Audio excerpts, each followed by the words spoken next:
Okay, I'll just introduce Books in the Time of Chaos as a group.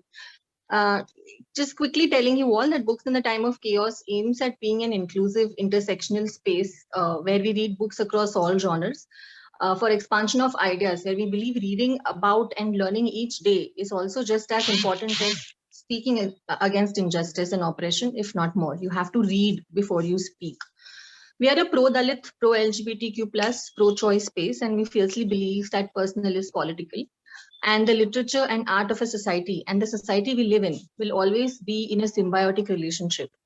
And hence, it is very important to analyze and critique all sorts of art from all perspectives. And according to us, that is a very powerful way to build a just society. Today's session will be moderated by one of our members, Mr. Ujjwal Kumar, who is an avid reader, who also plays and makes games, who listens to music almost all of his waking hours, according to him, and paints sometimes.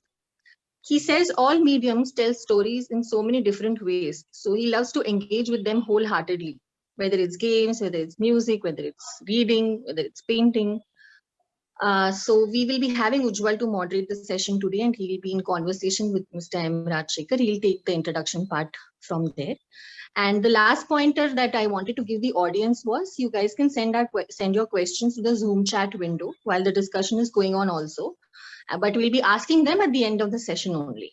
Okay, and we'll see the time, etc. And then we'll club the questions and see if we can ask them. So over to you, Ujjwal. Please take this from here. Thank you, Anushri, for the introduction. And thank you, Anushri, Vijayalakshmi, and the full ByTalk admin and mod team for doing this.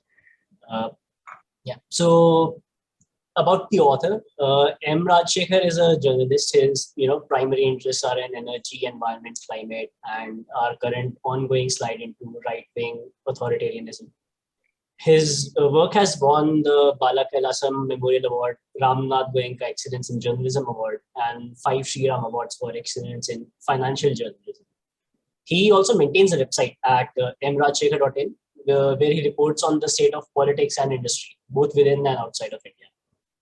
So you can go there and you can check out recent reporting. The most recent one that I saw was on net zero in the coal sector in India. So yeah, so that's a short introduction on the author. The book was published this year, despite the state, and is based on a 33-month-long reporting project, Ear to the Ground, that he did starting in 2015 for Stroll.in. So that was the groundwork for where the book came from. The book sees him visit 6 states where he analyzes the situation on the ground, comparing and contrasting, with the picture that is put out in popular media, especially by the ruling governments of the respective states. He interviewed civilians, business people, politicians, bureaucrats, activists, and more. The picture that emerges is truly devastating. The states are dysfunctional. They are either unviable, they are absent, or they're dominated by a handful of families, or just one family. They resort to messianic populism or majoritarianism. As the author notes, how did 6 states with different histories, natural resource allocations, economic and civil society structures, and political parties at the end reach the same developmental cul-de-sac? Which, I mean, given that the term transliterates to ass of the bag is perhaps quite appropriate, apart from actually meaning, dead end. I just find it quite funny that, that particular phrase is used. The book provides great examples for why democracy can only truly function with full participation of the, of all the citizens. The fact that there are so many competing forces in any complex socioeconomic setup means that perhaps no solution, no system is perfect. In conclusion, the author notes it is important to not get carried away. Even if there is a mass outpouring and the current ruling party is forced out of power, India might just revert to the previous suboptimality, or given the economic insecurity keeps rising, might fall to the charms of a new demagogue. This to me immediately brought to mind a line from The Dispossessed by Ursula Le Guin, where the protagonist is quoting Odo, who is one of the figureheads, the founder of the movement. And Odo is basically saying, the revolution is in the individual spirit, or it is nowhere. It is for all, or it is nothing. If it is seen as having any end, it will never truly begin. So if we think, oh, we will carry out a protest and reach this state, bring about these changes, we are good, we are done with it. That is not true. We will continue seeing other people come up, try to grab power. So we have to be careful with that, and we have to be constantly vigilant about this. A running theme across all the states seems to be people falling back on extreme groupism of one sort or the other, be it caste, religion, or some intersection of those, as the situation develops. Perhaps, in conclusion, the only way to ensure peace is to ensure prosperity for all. When the going gets tough, the tough actually do get stealing, it seems. So, yeah, so that is basically what I took away from the book, that constant vigil is what we need, and a constant look at all the factors deeply, and not just a surface level recognition of, oh, this decision led to this happening. Things are usually, more involved than that. So over to the author now. Just as a starting question, I would like to ask you, what do you think of the state of journalism in India as it stands right now? I'm going to start with a more frivolous note than that. Sure. I was listening to you speak, and I was thinking that this is the first time I know when two people with goatees are interviewing each other. Right. Okay, this is the first. Thank you for having me here. What do I think of the state of journalism in India? It's a damn large question to answer, man. Leaving aside everything else, okay, the business model questions and everything.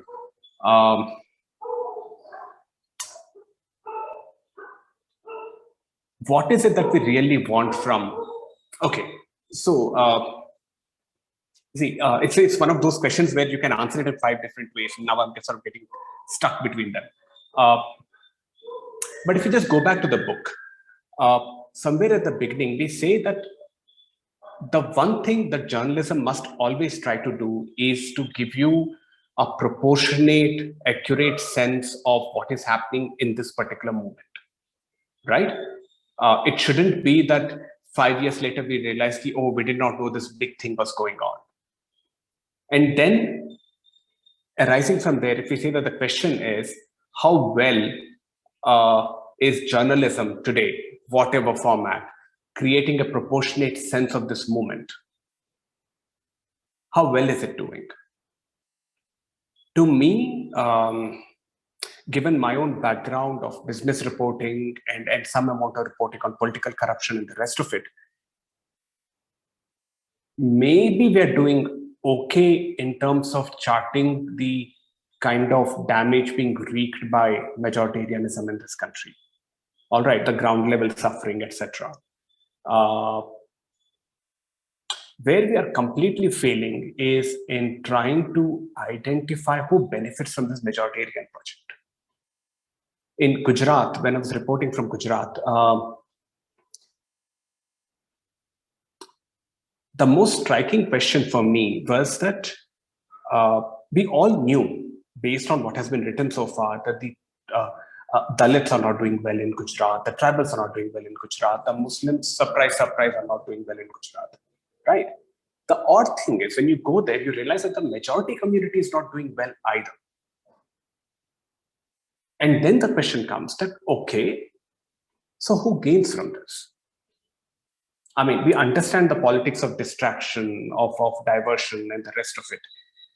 And the fastest way to discredit these divisive projects is to essentially show what this calculus of winners and losers is. And we are not doing that well enough.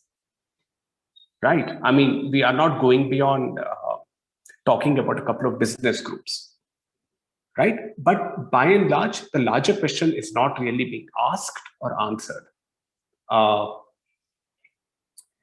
Why isn't it being asked or answered? I mean, at one level, I suppose a part of the answer is about just a general incuriosity. everybody keeps talking about the government of the two big A's, right?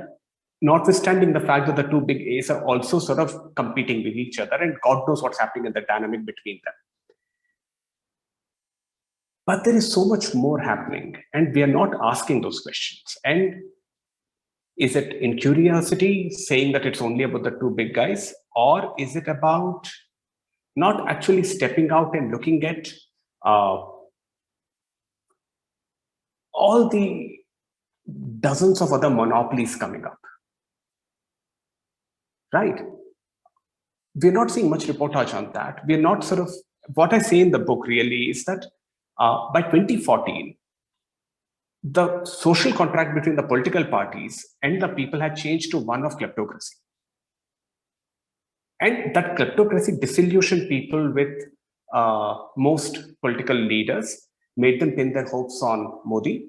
And now we have kind of replaced a kleptocratic sort of a state with an authoritarian majoritarian regime. Kind of like a lesser crisis being replaced by a larger crisis, right?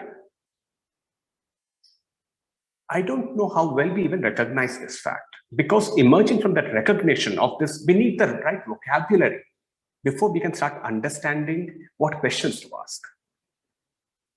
If we don't see that, see India as a kleptocracy, even though our political parties get fat while the rest of the country gets thinner, there's a problem, because then you don't know what questions to ask. When you keep pretending that democracy is doing fine, focusing more on the drama around it or the theater around it, and ignore the substantive questions. So now I'm rambling here because it's your fault. You asked me a very broad question which has formatted my brain. What are the biggest movements or processes shaping this time of ours? Is the press asking those, tracking those, and telling us about those? I would very clearly say no. All right. To take one example, ownership over India Inc. has been changing profoundly in the last 4 years. A huge number of companies are queuing up for bankruptcy. A very small number of companies are buying them. Several of these are companies from outside India, right? We're not sort of looking at these processes well enough. And so to some extent, we're moving into the future with a very incomplete understanding of what is really going on.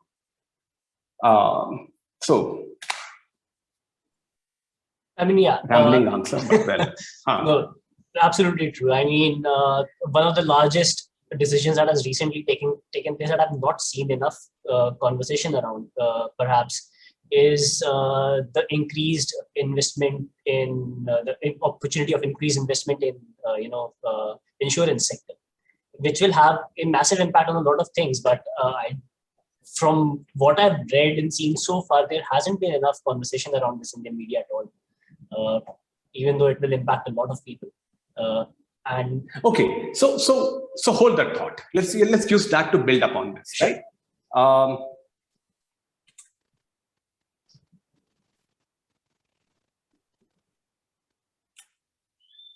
What happens when a newsroom is jaded? There's a big government announcement. Day one goes into just reporting what the government has said. Day two and day three, you have a couple of expert voices weighing in op-eds talking about this is why it's a good idea and this is why it's a bad idea, right? The nuts and bolts of this is actually about how will this be implemented, and if something is a really big decision, then you need to chart it. Have you read Yes Minister? I heard. Okay, so one thing that Humphrey Appleby says is that the right time to change the minister's mind is before the decision has been taken. Right? There's no point in really talking about things once the decision has been taken. Right. And if you're a reporter, then it's also incumbent upon you, if you're a beat reporter in, say, the finance ministry or whatever, to sort of know what policy measures are being discussed. Right. Right. So that you have that anticipatory discussion going on, saying that, okay, is this a good idea or bad idea? How do we make sense of it? Right. What you have is a kerfuffle for about a week, and then the issue just drops out of sight because a new outrage has come up. right? Suddenly, the insurance thing is gone, the asset monetization plan is up there, and now we will have a lot about the asset monetization plan for the next 10 days, and then we will lose interest there too. And that is not how this is supposed to work. You want journalism to have utility, forget impact, utility. You need to then track things on an ongoing basis. Right. The government wants to monetize, let's say, a bunch of assets. What assets? What will this mean for each of them? How is this monetization plan being drawn up? What will be the critical parameters of it? How do we know that is this Formula One where the country makes a net gain or a net loss? Right? If we don't have this, if we just reduce it to political theater repeatedly saying that they are doing this, the opposition is saying that, and two voices in the middle, one of whom is invariably jockeying for a Rajya Sabha seat, we're doing a disservice, right? So, and the thing is that a lot of journalism feels unfathomable just because it is playing out at this level of detail of the experts talking amongst each other on why this is a great idea and a bad idea. It is not being broken down into a language that the rest of us can understand, right? And it's like, I'm going to keep bringing in a lot of titles of books into this conversation today just because you guys are. No, that's great, actually. Books in your title. Yeah, we would love that. So, a long time back, I read The Great War for Civilization by Robert Fisk. In that, Amira Haas, an Israeli reporter who has located herself in the Palestinian areas, she says that the role of the press is to monitor the centers of power. Okay, it's a great definition. It's a far better definition for me than speaking truth to power. It's a question of what is your locus. Is your locus that of a person who has access to the government and then sort of relays what the government is planning to do to the rest of the population? Or is your locus that I'm standing on the side of the people and I'm going to ask all the questions that need to be asked of the state by these people in whose name all of this is generally sort of claimed to be done?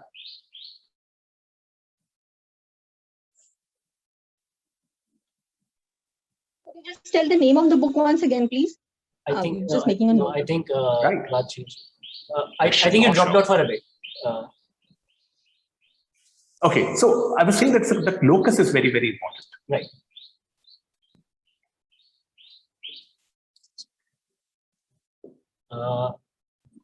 Okay, so going away from sort of the journalism side of things, what the state of journalism is towards, you've interviewed a lot of people for this work, and how do you manage to, and especially a lot of those, I think in this example, I think in the appendix you mentioned, I think it was in Manipur, where you mentioned that almost everyone you interviewed, even people who randomly spoke to you or, by the side of the road, each and every one of them were either directly affected by violence or knew someone personally who had been affected by violence.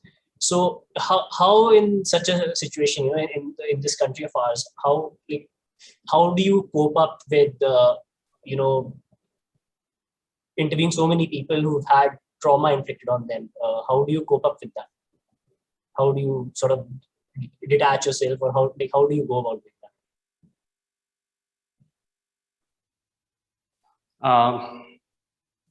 I learned a long time back to take my anger, put it, not to vent it, feeling, not to vent it in conversations or anything, to take all that anger and frustration and to keep putting it only into my work.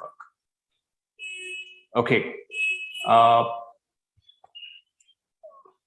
I've done this thing in the past where I would get very angry about whatever I was seeing, microfinance in 2010 or whatever, and then I would bore the ears of my friends, right? And then you realize that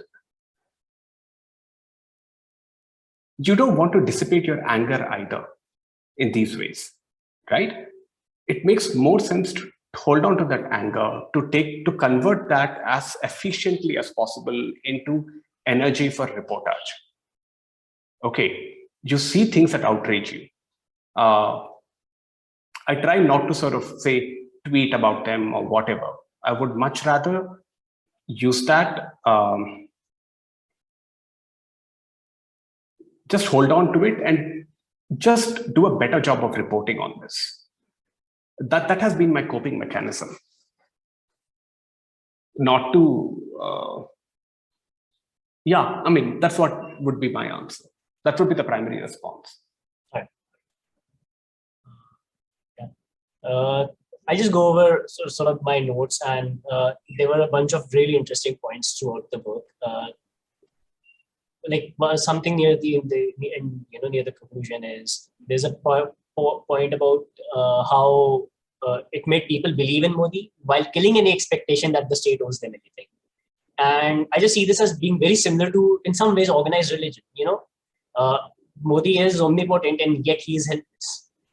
It's almost as if people are literally looking up at him like a god. He is very powerful, but Modi ji kya kare?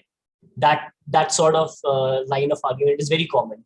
And it just so happens that recently we've had a new decision regarding, I don't remember exactly what has changed, but something has changed regarding the growing of palm for oil in India. And so I was just discussing that with my mother, because there has also been a lot of, standard WhatsApp forward kind of nonsense around palm oil, around soya, and all things considered not Indian. And, there's usually a lot of sort of demonizing of these kinds of things, not for sensible reasons, not for the reasons that, we would like for these things to be discussed. This is having an impact on local oil industry and whatnot. But in terms of, this is bad. And so during that conversation, I brought up the point, look, it is bad. Everyone knows it is bad. Then why has this decision been taken? Why are we shifting towards even more palm oil based country? And it was the standard response, what can Modi do about this? Even though he is the one, presumably taking the decisions. So that is just something that still blows my mind, how it's happening, how we've reached this point. But it's just something that, it's very obvious now when you talk. I have missed all of these WhatsApp forwards talking about oil palm as the Jersey guy of the botanical world. Oh man, okay. I didn't know this. Huh. Yeah, so apparently it's a thing. It's not just WhatsApp forward, but even specific YouTube channels with obviously usually a right-wing bent, usually belonging to people who are supporters of the sun, who spread this kind of stuff. It's palm oil one day, it's soya beans the other day, then it's foreign milk, the very common thing. Not the desi cows being better than foreign cows and stuff like that. So what do we infer from that? I mean, what do you think about? I mean, there's a misinformation architecture at one level, fine. Yeah. But this very weird sort of mode of spotting patterns where none exist really, right? Mm-hmm. That we are going to oppose oil palm because of it's not it's not healthy. Written about in the Upanishads. Yeah. Huh. I mean, to be honest, but really that's the weird. thing again, right? Yeah, but that's the thing, right? That there is a history to this. There was the National Oilseeds Mission, which was supposed to make us self-reliant in oilseeds. Through the 2000s, late 90s, 2000s, 2010s, we destroyed the oilseeds mission and we began importing palm oil. And the logical question would be to say that, look, instead of growing environmentally harmful crop like oil palm here, why not go back to the old days of, pushing mustard, coconut, groundnut, whatever else. In any case, the government has the target of wanting to double farmer incomes. But do you see how at one level we keep talking about deep history, right? But we are so phenomenally ahistorical. We don't know what happened 20 years ago. And again, right, this is again the failure of the press again, right? Because why isn't it telling us about this context of how palm oil even came into this country? And again, a part of that answer is about most newsrooms, not only really having agriculture reporters, but also about the median age in a newsroom being around early 20s, early 30s, right? So you don't have that experienced 40-something reporter or the 50-something reporter who could bring in that context, which is one more way in which journalism again goes and sort of, contributes to its own continuing marginalization. It doesn't give you useful information. And then all of this stuff comes into the into that informational vacuum or whatever. Right. On a lighter note, there is a bit when you were in I think Bihar, and you talked about the popularity of South Indian films in Bihar, and so around this same time, 2008 to 2012, I was in Chennai. I was doing my BTech, and one major shift that happened in North-South relationships.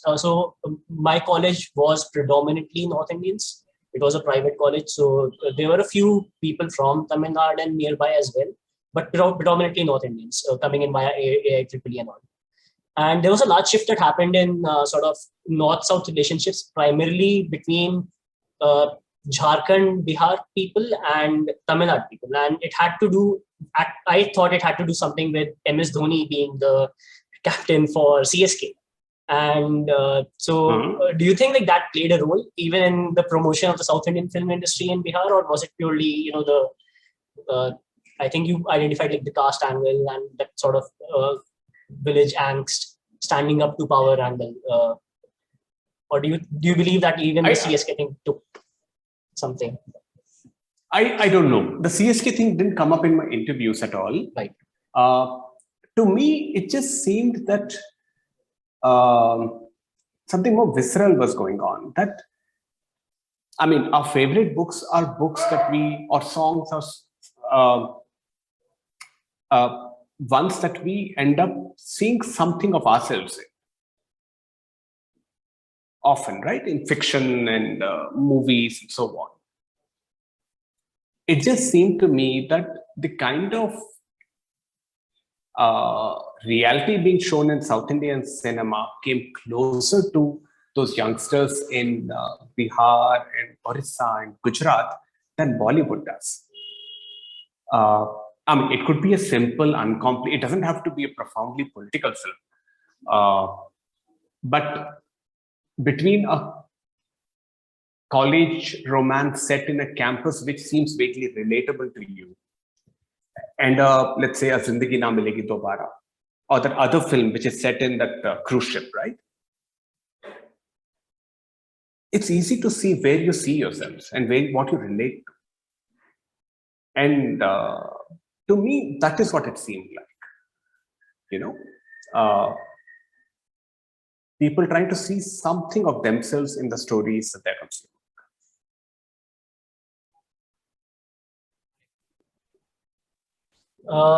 Yeah, true. So in terms of trying to looking at attempting solutions to this, keeping in mind that no solution will be final. There's a global issue right now in terms of democratic projects failing, and coming near failure. How do we counter this? Like better designed and robust institutions, what role can, let's say, an election system play? We have a first past the post election system. And to an extent, sometimes it does feel that people are voting, tactically. It sort of happened in Delhi. The first time up, Aam Aadmi Party got those many seats, they weren't able to form a majority government. And the subsequent elections, even without them doing anything, or even in a manner of speaking, backtracking on some things, they got an even larger majority, the immediately following elections, because the coalition fell and the elections took place again. It seemed to me almost as if, people who were not sure about voting for Aam Aadmi Party because, my vote would get wasted, were now open to voting for them. So do you think, like, changing the election system itself, the vote counting system, instead of first past the post, we have so many options, we could go for instant runoffs or something like that. Would that have a meaningful impact on the politics in the country? I would ask a different question. Okay. Because see, this is a process question that you're asking, right? I think our problem runs deeper. Our problem is that who has to bring about this change? It's the political party. Who gains from this current state of disarray? It's the political party. And therefore, we can talk about wanting change. But if the instrument of converting the public desire for something into policy, which is the political party, if the political party is gaining from the current state of affairs and therefore doesn't want to bring about a change, then we are in a kind of a bind. Then what are we talking about? Then we're really talking about how do we sort of get the political parties to act on the will of the people far, far better than they are right now. Right? How do we do that? To me, that seems like the core question right now. Is it that greater evil versus lesser evil kind of a format, where you say that, okay, this government is outright divisive, the other bunch of people are kleptocratic, but the institutions of this country are arguably better at catching corruption than they are at fighting, resisting bigotry and majoritarianism. Right? But kleptocracy isn't an easy thing to live with either. Right? So how does one fix this? I mean, we talk about political parties being dominant, sort of in state after state. Not just the BJP at the center, but state after state has also weakened the democratic checks and balances acting on the political party. Right? So how does one change that? If we are talking about mobilizing the population in such a way that they all start voting better, there's a problem there, because to me, it now seems that as economic insecurity rises, people vote more tightly along their caste and other identity lines, which works in the favor of the political party. So Punjab, what does Punjab say? Punjab says that lack of development will result in rising religiosity. Or Tamil Nadu says that lack of development will result in people voting increasingly about caste lines. So that to me seems like the primary bind that we are in right now. How do we sort of get this to work better? How do we sort of get the political parties to do a better job of whatever they're supposed to do? I mean, right.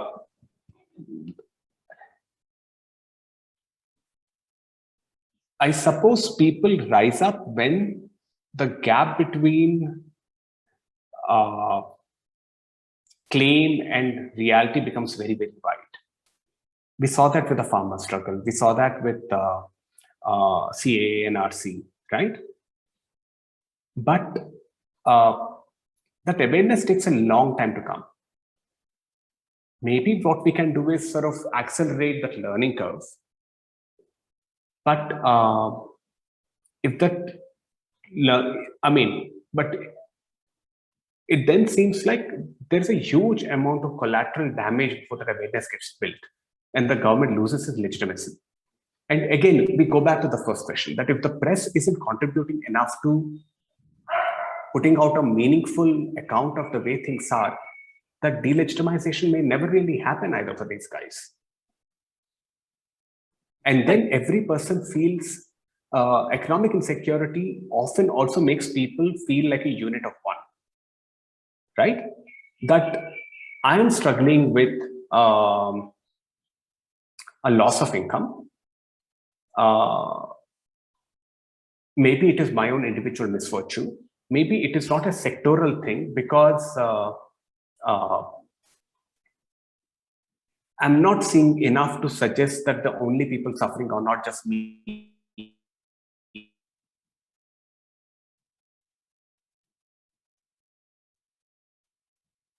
and my village, that it's everyone. So that's from like, right? In that's the thing, that in this age, our failures might be systemic, but they're made to feel like individual failures, right? And then how do you challenge anything at all?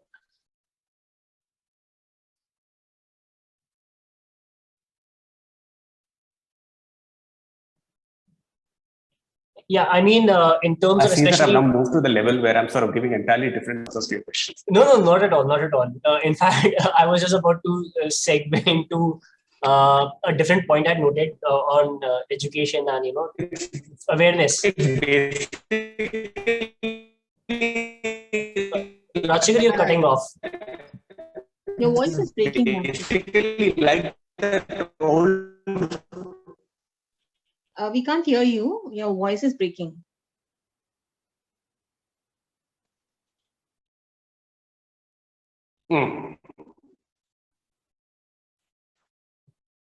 I think you're back. Okay. Yeah. Or actually not. Okay, it's better now. A bit. I mean, I could hear that entire sentence. It was broken a bit, but I could understand that sentence. Okay. Okay. This sounds cleaner. Well, it's just a signal here. Yeah, now it's cleaner. Now it's cleaner. Okay, it was just a signal then. Tell me. Yeah.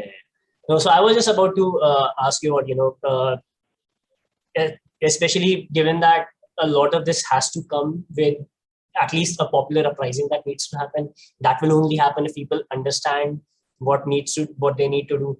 That can either come from educational systems or from the press or perhaps from other, popular media, publishing. It won't come from the larger publishing industry. It will have to come from local language, authors, smaller printing presses. But this sort of ties in with this thing that you noted in Gujarat, about these books in the 70s that were basically preaching hatred, printed by some Vaishnavite sect. And that, that the riots in 69 were a major reason that this polarization started. And it seems like the right is doing a better job at getting people when they're young.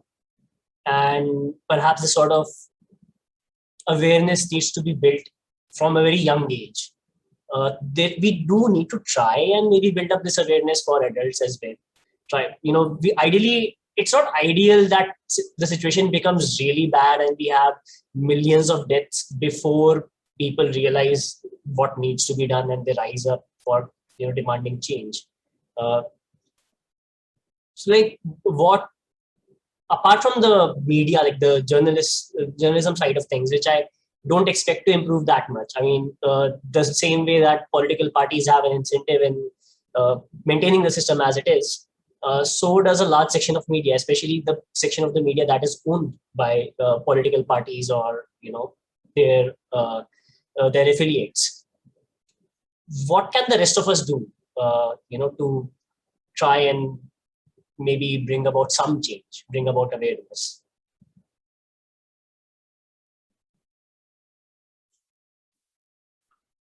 Well, two things, right? One, the right might have indeed a proper mobilization program and so on, but it is very severely hamstrung by the fact that it has a bunch of really bad, mediocre ideas in its service, right?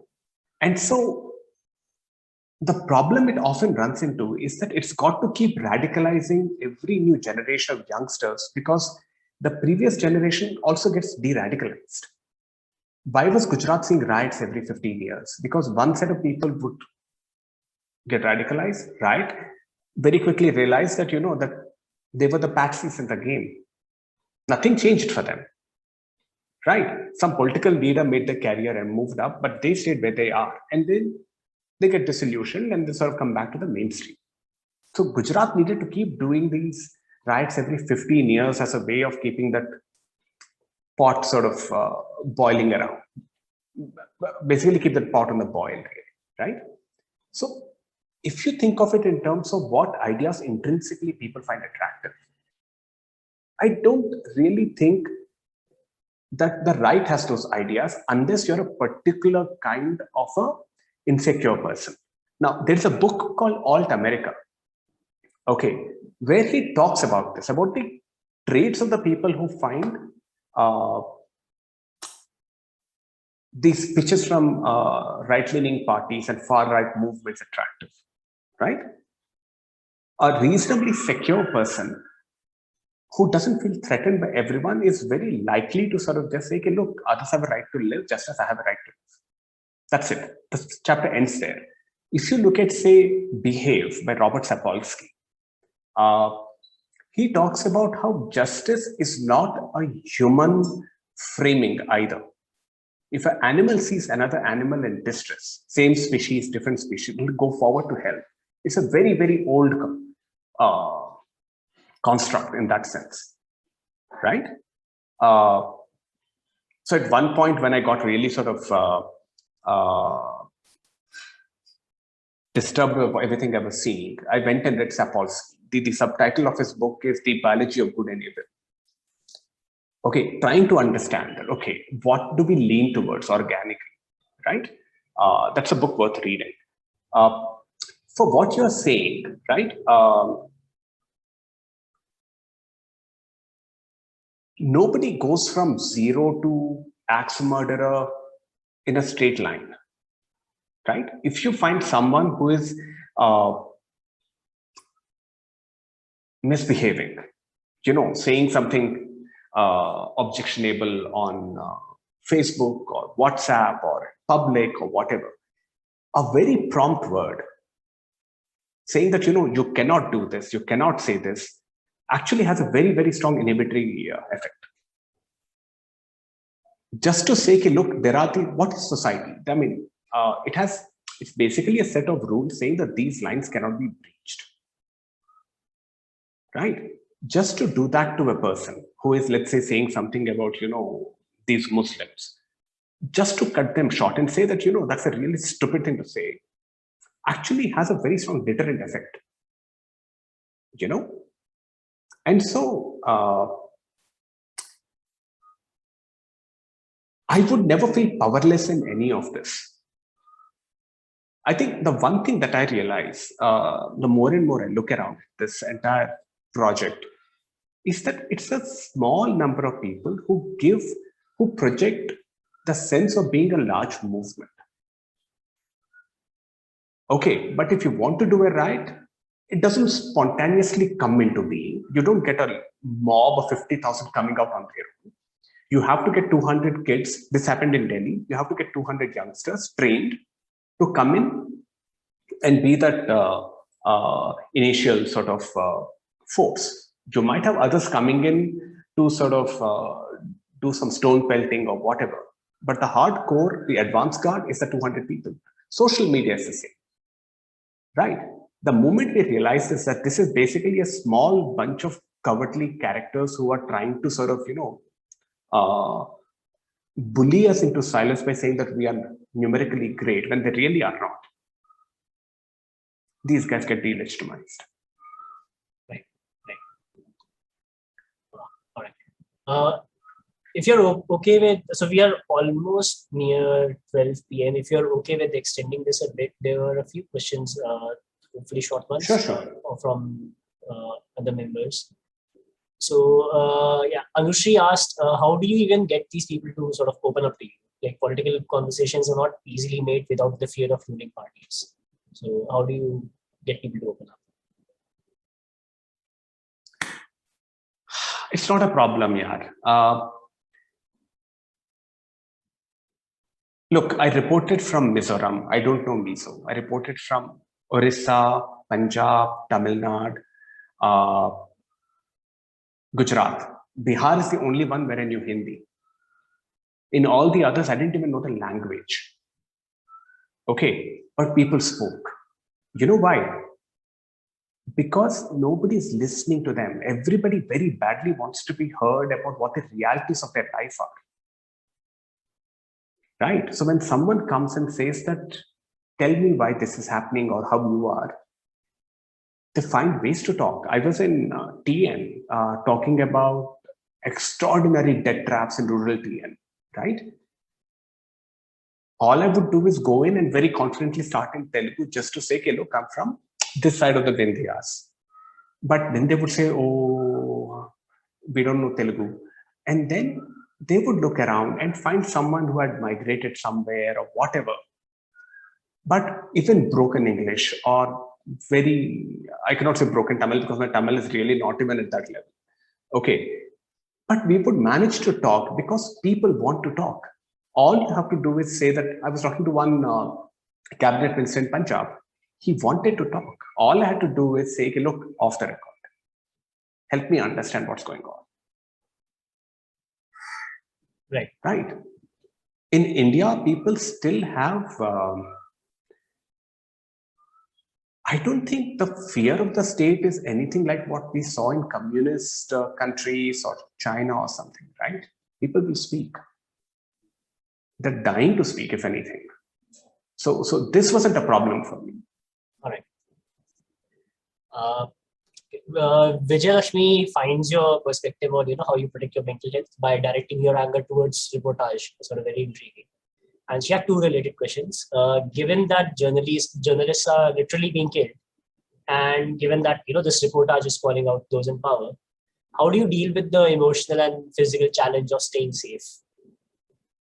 And related note, do journalists have a responsibility to take care of the mental health of the people they are interviewing and how best they can do that? So both sides of the equation. Okay, so question number one. Okay. First of all, it's so important to not take ourselves seriously. I'm writing, let's say, an article about corruption by some industrialist, right? Are we saying that there is a direct line from there to death threat for Rajshekhar? The first step is they'll ignore. Second step is they'll say, yeah, this guy is now starting to come to questions which might be tricky.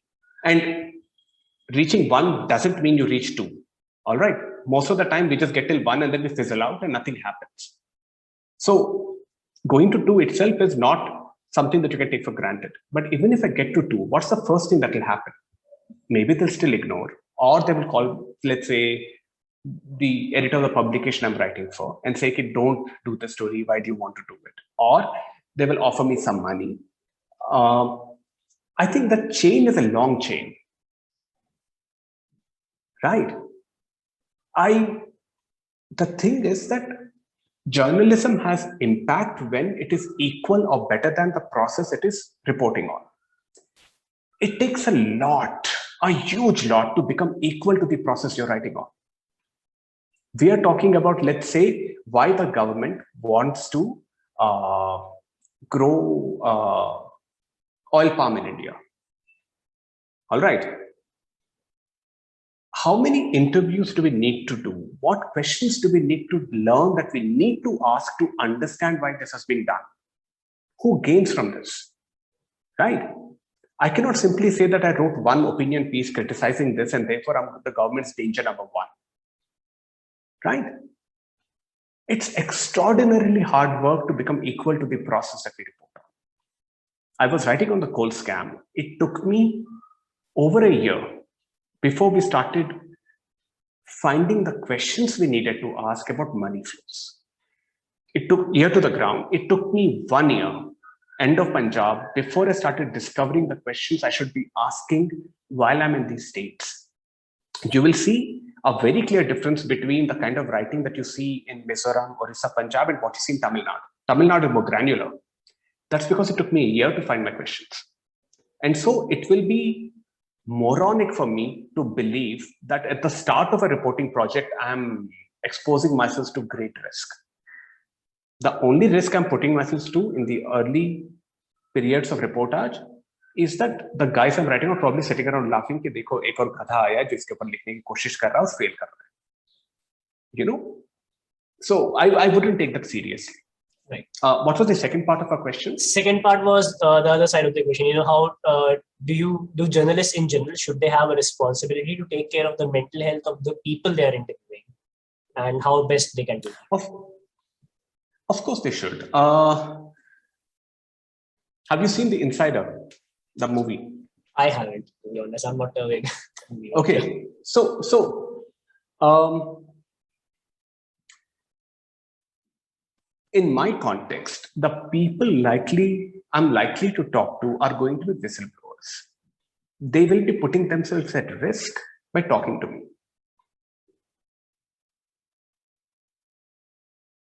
My first responsibility, therefore, is to make sure that they are not harmed because of my report, which obviously means that nobody else should get to know that I spoke to them.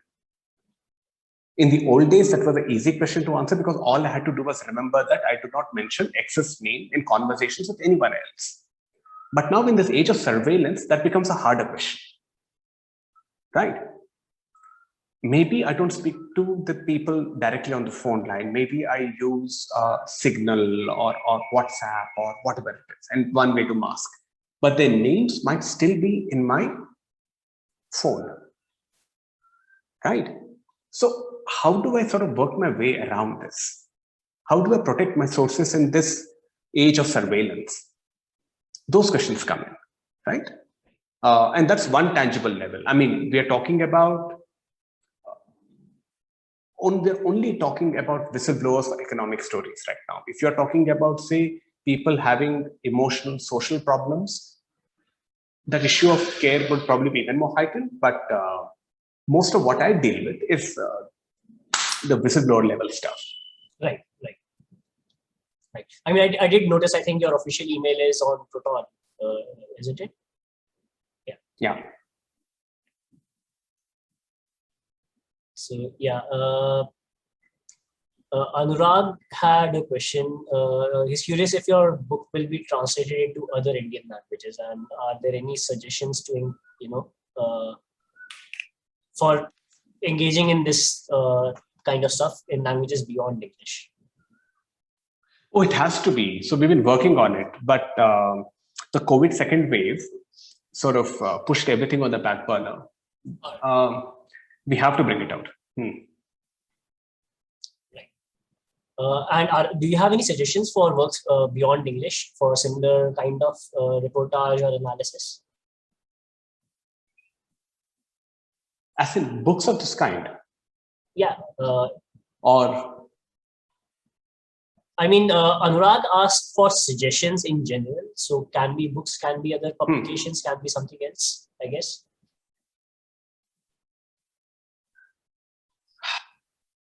I think you're better off just looking for the work of reporters you like. All right, for the most part, and following them. Every publication will have its own cluster of good reporters and less than good reporters, right? So that's one way to do it, honestly. Just look for the folks you can trust. Right. I mean, so especially during the recent farmer protests, there was quite a bit going around. Mandeep Punia, I believe his name is. Yes. He reports in Hindi and Punjabi, I believe. So yes. I guess folks like him would be people to look for. So Hartosh had said one thing very interesting once. He said the thing with journalism is that even as the older spaces keep closing, newer spaces keep coming up. And one way you build a career in journalism is by constantly moving from one closing opportunity to an opening opportunity. And that is how you keep doing your body of work, right?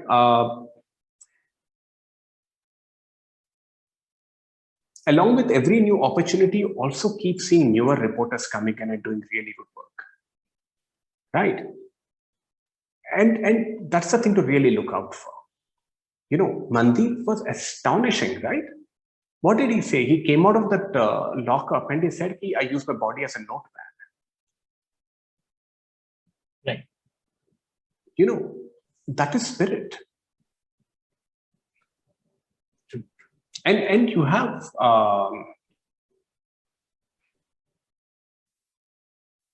And that is the demographic dividend in a sense, that the country is constantly producing very, very,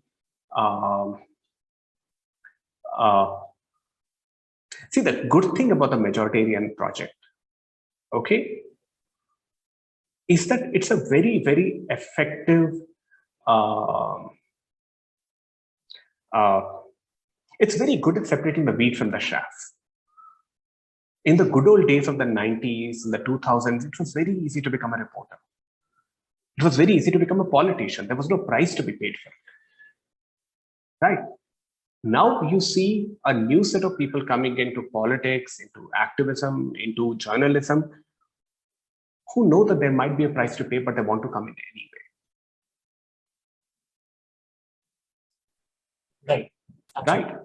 So that is one little quadrant where hope lies, that the freedom struggle brought out the best of this country.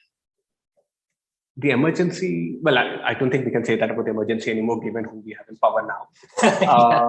But I suppose some of that will happen here. But we also know the power corrupts, right? Like, just look at this entire lot. Yeah, absolutely. So it's that ongoing process that you were talking about there. That it's like Harry Potter, right? What Dumbledore says, that evil keeps resurfacing and every generation has to wage that battle over and over again. So that's what this goes to. Lakshmi asks, the solutions suggested at the end of the book are vigilance and solidarity. And in a society where politics is regarded as taboo and people brag about being apolitical, how does one encourage vigilance and solidarity, which are both, decidedly political acts?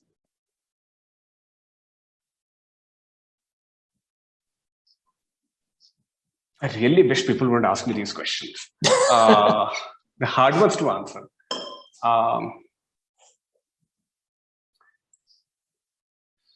So I was talking to this businessman in Hosur, who was a big government Modi supporter. The GST happened. He's written about it in the book, right? Yeah. And solidarity, there's a Hindi saying or phrase in Madhya Pradesh called Thokaron ke Thakur. Somebody who learns only after making his or her own mistakes, right? So this point about solidarity, I think if this majoritarian project isn't working for everyone or anyone, it's only working for a few, at some point that has got to sink into people's heads, that they have more in common with that Muslim bangle seller than with that bureaucrat or the politician sitting in North Block right now. And this has happened to a large extent in a corporate India by now, because they have found their companies going into bankruptcy courts and not being rescued, unlike those of, say, a handful of firms. True. Right? So solidarity, either you sort of start off from a humanist starting point and say that, this is a core belief for me, I'm not going to let it go.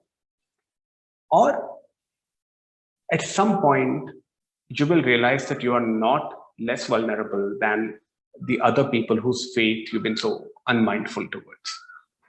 Right? Vigilance is a point of laziness, really, right? That we just took our democracy for granted. I mean, when before in 2013 and 14, the press was filled with op-eds about how what Modi did in Gujarat couldn't be replicated nationally because, let's see, strong checks and balances like the judiciary, strong bureaucracy, which will not sort of, let anything like this happen, strong federal structure, the country itself being very, very different from Gujarat, which has been a right-wing lab for decades, not the rest of the country. So it's going to be immune to all this. Now we know how fragile we are. And there's a lovely line in one book by Timothy Snyder, maybe The Age of Unfreedom, where he says that decay can be a guide to repair.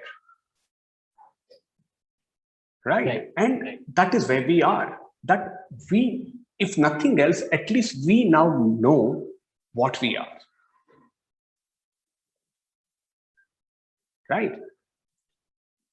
Then it's up to us to sort of, now we know that this democracy is not going to maintain itself.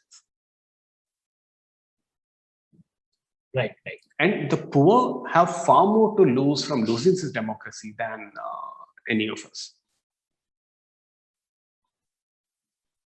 And so it's mind-blowing that when there are allegations about election fraud, it doesn't get written about. Imagine, look at how people responded to the potential loss of their citizenship rights or status, right? Imagine how people will respond when they realize that their elections are also being sort of, to varying degrees, being manipulated. We know they're being manipulated. If I'm standing as an MLA candidate somewhere, I will give a lot of money to my rivals' voters to take their voter ID cards away from them so they cannot vote. It's one entry-level form of manipulation. There are others. But the press, again, to go back to what you were saying at the beginning, the burning issues of our time, we're eliding and we're just sort of, we're not going into them deeply enough.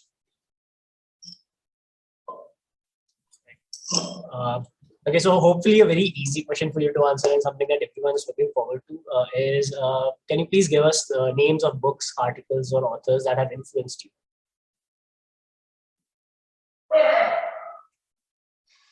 I was rearranging my bookshelf, okay, about 10 days ago. And this was an ambitious undertaking. All my books from Delhi have just come to Bangalore, and I was arranging them again.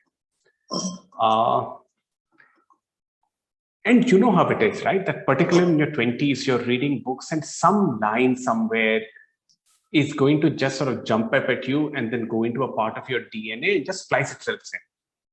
And you don't really know how and why, but it becomes a part of your operating code. So Zen and the Art of Motorcycle Maintenance. And what is good faith dress and what is not good? Need we ask others to tell us these things? Right? I read that line. It made a lot of sense to me. I was 20 and I was like, bus boss, this sahi hai. And then it just stayed. And then I sort of became a big believer in seeing things for myself as opposed to whatever the stupid wisdom is. Right? The authors I used to massively understand this time we live in, one of them is Zygmunt Bauman. He talks about this time we live in and calls it the age of liquid modernity. I'll send you guys a link to a Guardian profile on it. Okay. In terms of oppression and people, you should really read Black Jacobins by C.L.R. James.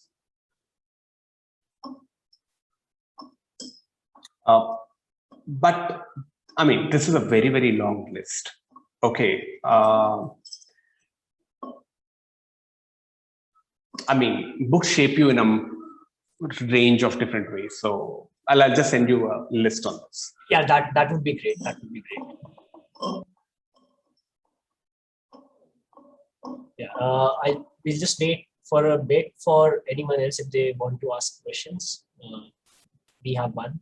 Okay. What is Piyusha saying? Yeah, so Piyusha is basically just, she doesn't have a question, but she found the writing fearless and the book an eye-opening read. We live in a bubble of our own, making comments like Modi nahi to kaun, without realizing the damage and the lack of good political leaders is doing to the country. And it's just not him or BJP. It's government apathy and bad decision making at every possible level of governance. After reading this book, she admires the resilience of individuals even more. It was visible during the mayhem that COVID created. People-led initiatives came up where government failed. And yet we said things like, what can the government do? It's exactly what you said in the book. Believing and defending the government even as the state kills the expectation that it owes us anything. Yeah, I wasn't hoping for such a real demonstration of people living despite the state. I mean, the migrant crisis and COVID did that for us. Yeah. And whenever somebody says this, that look, what can the state do? I think now we are all clearly at a point where we need to just give it straight back. Right? Ki, do please concentrate and try and grow a neuron.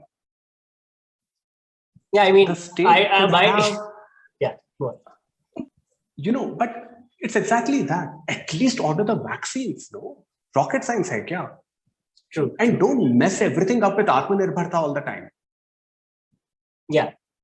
I mean, the Atmanirbharta thing is a very obvious sort of transparent thing that they're trying to get money to a select few hands. That's all there is to it, I believe. But yeah, I think it is. So, it is just a bunch of slogans which are not backed up by anything, right? So if I'm saying that, okay, I want Atmanirbharta in oil seeds, all right, there's a template for you. Your farmers already know how to grow groundnut and coconut and the rest of it, right? It's suited for your your social agricultural zones and so on. Why are you mucking around trying to destabilize Northeast India? So think through the details, right? I mean, demonetization very clearly showed that this is not a government that thinks about anything beyond the immediate spectacle. I mean, implementation. If you're taking out a bunch of currency, at least print enough replacement currency. You don't do that, right? So I think at some point, all of us have to stop stumbling to respond to these defenses that are put up. It's like a friend of mine was saying that the secret to engaging with trolls on Twitter is to make them work harder than you are. Right. Right. So when somebody says that the government couldn't have done a better job on COVID than what it did, don't work up a sweat trying to say, no, but you look at oxygen, you look at what happened here and there and whatever. Just say, oh, so you think that the vaccine strategy was well handled, right? Explain to me. Extraordinary claims require extraordinary proof, right? We're not under compulsion to sort of sit and deliver them all the time. Ask them to prove that this is really working as designed. See, the thing is that fear is one thing.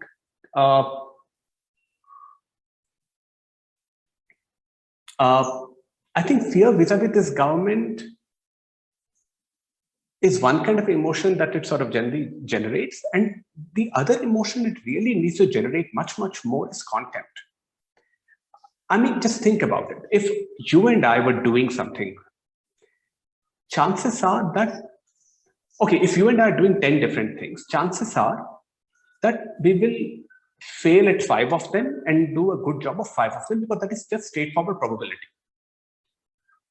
Right? It takes an uncommon confederacy of dunces to turn all 10 into dung. They manage it somehow. Yeah, but then again, apparently cow dung has all sorts of uses, so who knows? But we're not talking about cow dung here, right? We're talking about governmental dung. That's qualitatively different. Okay, but the thing is this, that what then are we getting so apprehensive about or diffident about? Or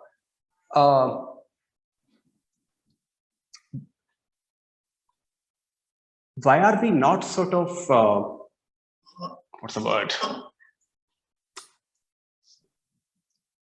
Why are we sort of so carefully modulating what we say? Right?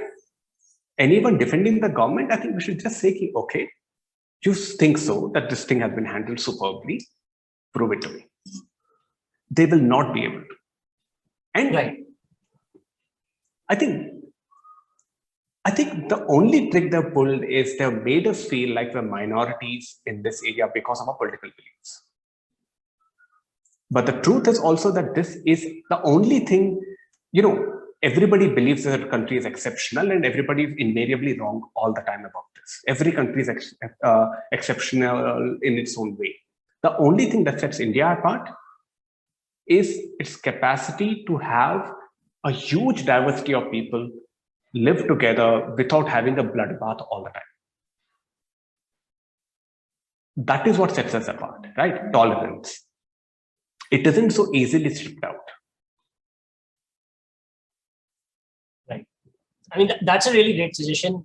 Usually I respond with, if they can't do anything, they're already doing all they can and it's still so bad, put me in power. No, you think you put randomly some guy in power who couldn't prove to you anything, what he claimed, he wasn't able to do anything. I'm making claims, put me in power, let me do that. I just find there's a troll response, but I think yours is just better. I'll stick with that. I'll use that first, and if they continue trolling, I'll revert back to my old one. So the thing is that just have fun with it. It's like saying that the formal interview mode. I'm not here to provoke you. Help me understand how the COVID management or the GST rollout or the fact that the income tax website isn't working right now. Yeah. Tell me why this has been done well, and then keep asking questions. The core journalism question: how, why, but what about this? I guarantee that in about 5 minutes, they will have run out of answers and they'll be spluttering.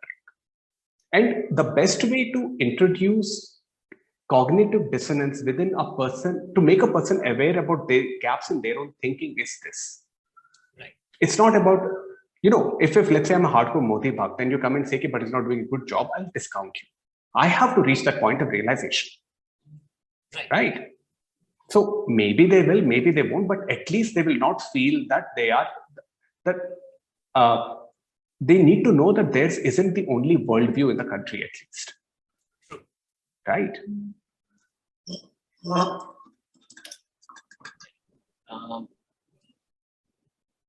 We don't have any other questions from the audience. Everybody must have gone for lunch. A bit early for lunch, I believe. No? Okay, they must have. Okay. Yeah, so everybody must have gone to brush their teeth or something. Yeah, who knows? Sunday late mornings, right? Everything. Who knows? So okay, so basically, in conclusion, to be honest, it was great chatting with you. I came out of this less doom and gloom than I went into it. To be very honest, Which is quite remarkable, no? Because this is hands down, it's one of the most depressing books that has been put out by anyone. Absolutely. Absolutely. Yeah. I mean, so I think that's the main thing about the solidarity bit.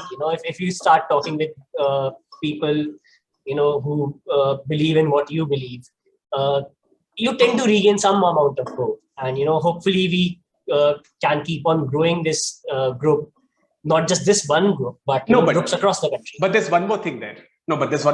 It's not only about talking to people that you agree with, right? Mm-hmm. It's about talking to people who are very different from you and then finding those shared points of agreement.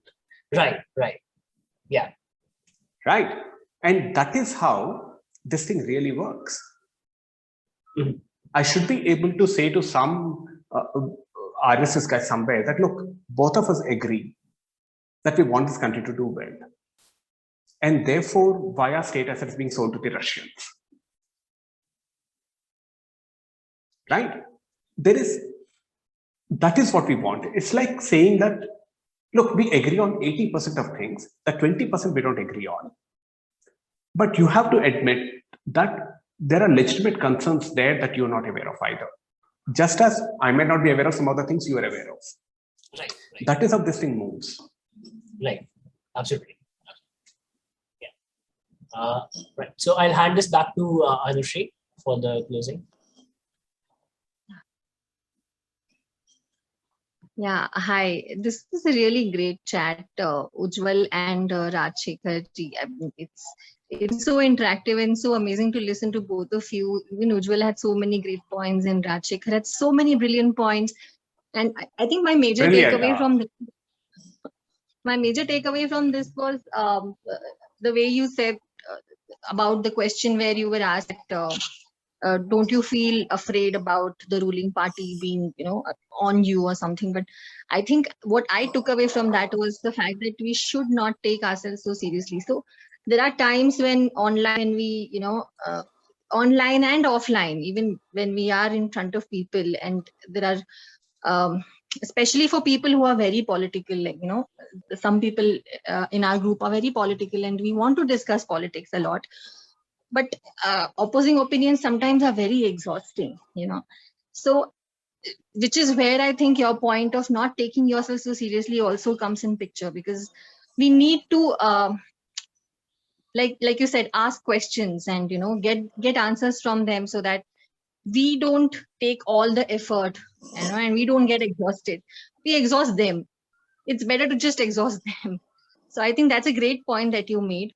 Second point that you made about focusing all your rage in the work that you're doing is also a great point, because sometimes you go carried, we get so carried upon this rage and this anger, that people like me just stop talking. We just close. We say, no, I don't get into these discussions at all, because there's no point.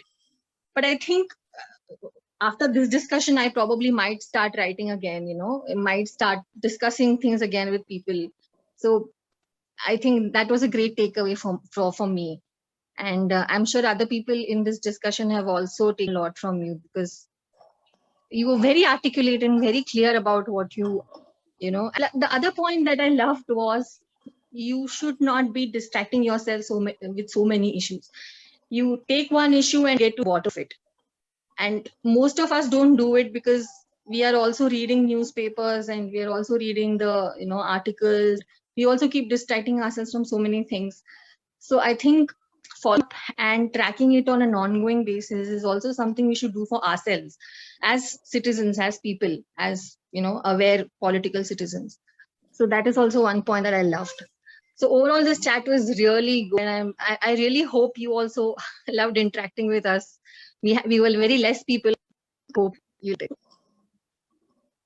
No, it was great fun. I'll do one thing. I'll send a list of the bibliography for Despite the State is on my website. Right. Check that out. Because, okay. See, one advantage of not taking yourself seriously is that therefore you don't have any compulsion ki, oh my God, an India book, it must refer to all these sort of key India texts, right? So true. I just read wherever my curiosity was taking me, and therefore you have a book which is cross-referencing jazz and blues and slavery, right? Right. And curiosity is a surer guide to finding answers than any amount of preconceived notion about what such a book should contain. Right. So, yes, I think let's just be guided by our questions and everything, and not worry so much about all the other sort of noise all around. I mean, I find that reading Sapolsky gave me a far better sense on what to think about human nature than any number of social texts. Because I was struggling with that Robert question. Sapolsky is glorious. Okay, and one bonus of writing the book has been that I had to write to each of these authors, asking for permission to excerpt from them. So now I'm in touch with Sapolsky, and that is what it is. That like a friend had said this a long time back. He said that, look, just take your work seriously. Don't take yourself seriously. And this is a mistake that so many of us make, because we live in this age where I don't write a book. I write a book which is brilliant. Or I don't write an article. I write an article which is astounding. That the quantum of hyperbole has gone up so steeply that if we start taking it seriously, we will start referring to ourselves in third person, like certain leaders, right? And we don't need to do that. So, I mean, supposing I was answering every question by saying that Rajshekhar thinks this is what is happening, it would be entertaining in a very different way. Right? So just that. Let's sort of have some sense of realism around where we are, what we are doing. These are important things. But to not lose our sense of fun and everything around it too. You know? And taking ourselves too seriously is the first way towards generally becoming some kind of horrible bore. So true. So true. Curiosity is something that you should never let go. But that's the thing again, that for a journalist, curiosity is critical. But when you are in a treadmill in the newsroom, curiosity suffers almost immediately, because curiosity needs some amount of slack for the brain to think creatively about what is going on. But if all of us in the thinking fields are forever on the run, responding, our thinking will become knee-jerk as well. And so it's important to keep finding out time to read widely, to give ourselves some amount of downtime. Creativity, again, has to be nursed and managed. And that is when we do our best work. Right? Absolutely. Absolutely. I just wanted to say that I've been taken awake literally and figuratively by the conversation. Thank you so much. Thank you to Rajshekhar and to Ujjwal for moderating this so nicely and building upon the questions so wonderfully. Thank you, both of you. I'm very glad to be here. Thank you so much. Okay, Vijay Lakshmi, now you go and sleep. Bahut ho gaya. Right. So I don't think I can. That's what I'm saying, that, like this conversation is going to be running through my head for the rest of the night. इतना भी नहीं है यार, क्या बोल रही है? But seriously, there was, like Anushree pointed out, like some of the points that she was talking about were also, takeaways for me. And yeah, definitely a lot to think about. Thank you. So I'll just tell you one last thing, okay?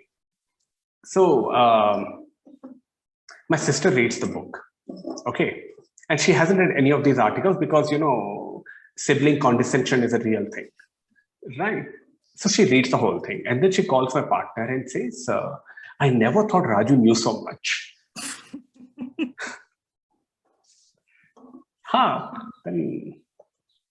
So anyway, so there you are. So if I was to say any of this stuff back home, then everybody would just roll their eyes and think, "Lo sala, fir se shuru ho gaya." Yeah. Like that. Thank you so much. Thank you. Thank you for all the time that you gave us. Thank you, Ujjwal, for having this such a wonderful chat. And we'll look up the books on your website also, because we'll need a list. Yes. Yeah. All right. And if there The are any interview books of the which are goated not there on Hadis. the website, please email us. Any Yeah. additional stuff, please. Okay. Yeah. Absolutely. Yeah, I will. Take care of I've- yourself, yeah. all of you. Thank you very much. Thank you. Have a great day. Bye.